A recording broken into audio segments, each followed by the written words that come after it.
Bonjour à tous et bienvenue sur boursicoté.com pour cette nouvelle analyse technique du CAC 40 en point matinal avec une configuration qui confirme le mouvement baissier puisque dès ce matin nous avons ouvert sur un gap qui n'est pas encore totalement comblé. Il y a eu une tentative de comblement mais pour l'instant, le compte n'y est pas et donc on se rapproche ici de l'objectif des 5880 points, objectif que j'avais commencé à vous donner ici sur la rupture de la zone des 6137 points.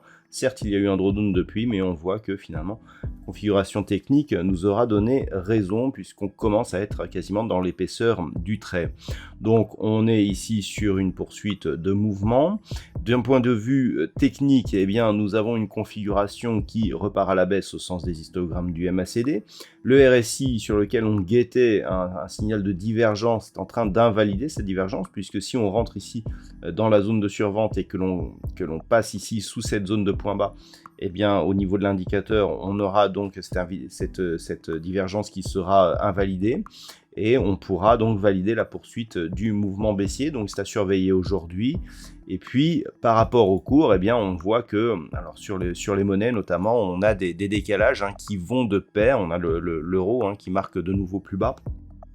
Et donc par rapport justement à cette configuration, c'est une confirmation de la poursuite du mouvement et surtout de la force de ce mouvement. Au niveau du palmarès des valeurs, nous avons certaines valeurs qui parviennent toutefois à tirer leur épingle du jeu. C'est notamment le cas d'Airbus qui gagne 3,67% au moment où j'effectue cette analyse.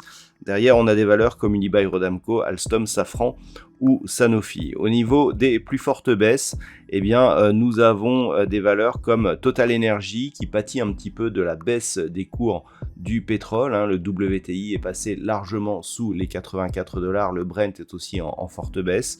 Nous avons aussi Stellantis, ArcelorMittal, Renault, Société Générale ou Téléperformance. Alors, le secteur automobile et les banques sont plutôt mal placés aujourd'hui, et en tout cas bien dans le rouge. Donc, c'est une fin de semaine ici, je dirais, dans la continuité de ce que nous avons connu toute cette semaine. Il y a eu donc ce retournement ici alors que nous étions en dynamique haussière.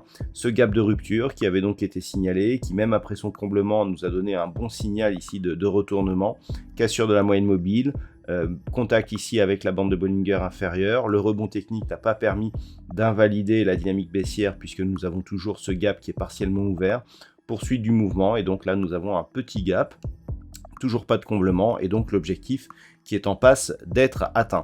Donc c'est le scénario pour aujourd'hui. Le scénario alternatif d'un retournement, il passerait par, premier élément, une rupture ici de la zone de point haut qui se situe à 6037 points.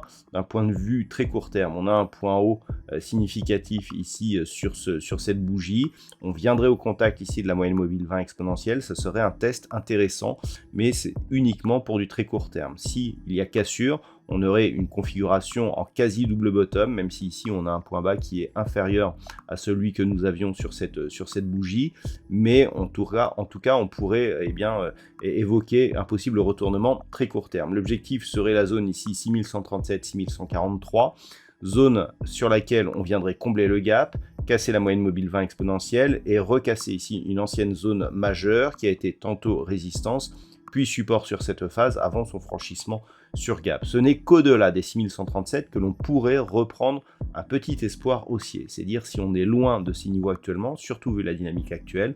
Donc pour l'instant, ça reste baissier.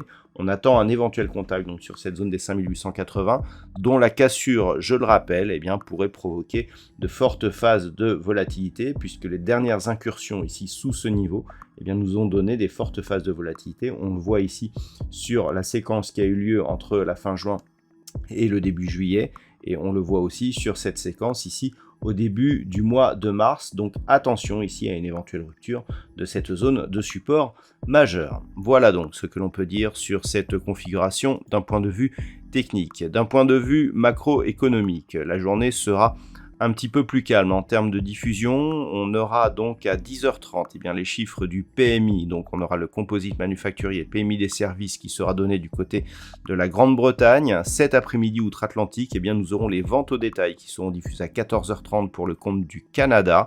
Et puis on terminera cette semaine avec une intervention de Jérôme Powell qui devrait s'exprimer vers 20h heure de Paris. Voilà donc ce que l'on peut dire pour cette fin de semaine. Je vous souhaite une bonne séance. On se retrouve dès ce soir pour toutes les autres analyses techniques du site boursicoté.com.